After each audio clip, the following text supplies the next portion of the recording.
The Philippines is building its fleet in the South China Sea to counter the invasion of Chinese vessels which have been lurking in the area for months. Its navy plans to deploy more than 200 armed militiamen on motorboats to patrol the sea in the latest development of a territorial standoff with China. China believes it has sovereignty over most of the region. Its militia occupies territory claimed by the Philippines and also Vietnam. The Eastern superpower has been locked in maritime disputes with the other coastal states for many years but appears to have increased its number of vessels as other countries are battling the pandemic. Teodoro Locsin, Philippines Foreign Affairs Secretary, says the plan is to swarm the area to mirror China and that this will also include the use of fishing boats. Mr. Locsin said this week in an online discussion, "We are swarming the areas because that's the Chinese strategy to swarm the areas also with the fishing boats." During the talk, organized by the non-profit organization the Asia Society, he added, "The likelihood of an accident increases tremendously, with a large number of boats in the water." The Philippines' defense pact with the U.S. will be activated if a home vessel is targeted, Mr. Locsin said, citing assurances from Michael Pompeo, the White House's Secretary of State. Wang Wenbin, the Chinese Foreign Ministry spokesman, reiterated China's claim over the South China Sea at a Beijing press briefing earlier today. But Mr. Wenbin said the country is willing to work for continued peace and stability in the region. He told the briefing, "China's sovereignty, rights, and interests in the South China Sea have been established over the long course of history and are solidly grounded in history and law.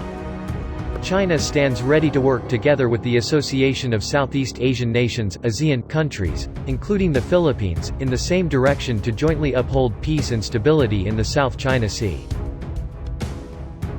Philippines President Rodrigo Duterte told world leaders last month the Permanent Court of Arbitration's 2016 ruling still stands. It ruled in favor of the Philippines and views Beijing's territorial claims in the South China Sea as a breach of international law.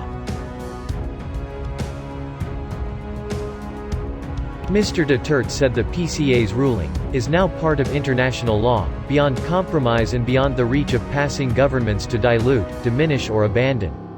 He added, "We firmly reject attempts to undermine it."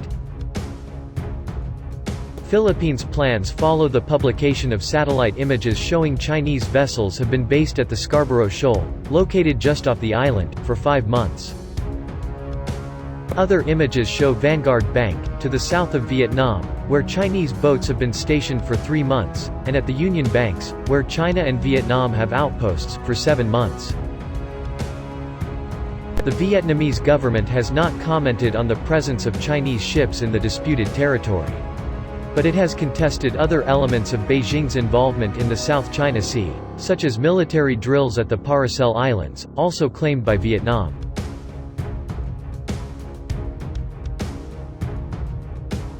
Meanwhile, tensions in the Far East are soaring once again after Japan and the United States launched air, sea, and land exercises in a show of force against increased Chinese military activity in the region. The Keen Sword exercise is the first big drill since Yoshihide Suga became Japan's prime minister last month and vowed to continue a military buildup aimed at countering China, which claims Japanese-controlled islands in the East China Sea. The drills come against a backdrop of growing concern about a surge in Chinese naval activity around the disputed islands in the East China Sea that Tokyo claims as to the Senkaku and Beijing claim as Diaoyu. This year's drills, which will include cyber and electronic warfare training for the first time, are being spearheaded at sea by Japan's biggest warship, the Kaga helicopter carrier.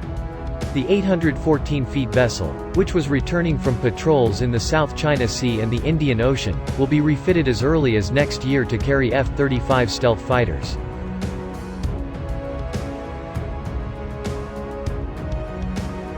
Kaga is being accompanied by U.S. aircraft carrier the USS Ronald Reagan and its escort destroyers in waters south of Japan.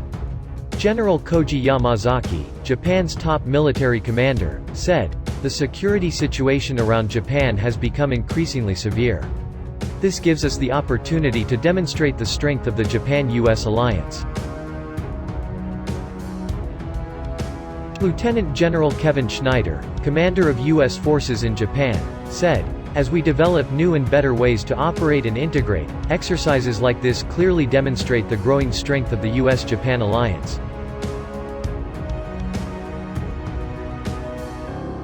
In spite of the immense global impact from the pandemic, the U.S.-Japan alliance did not falter and we have remained ready to fight and win.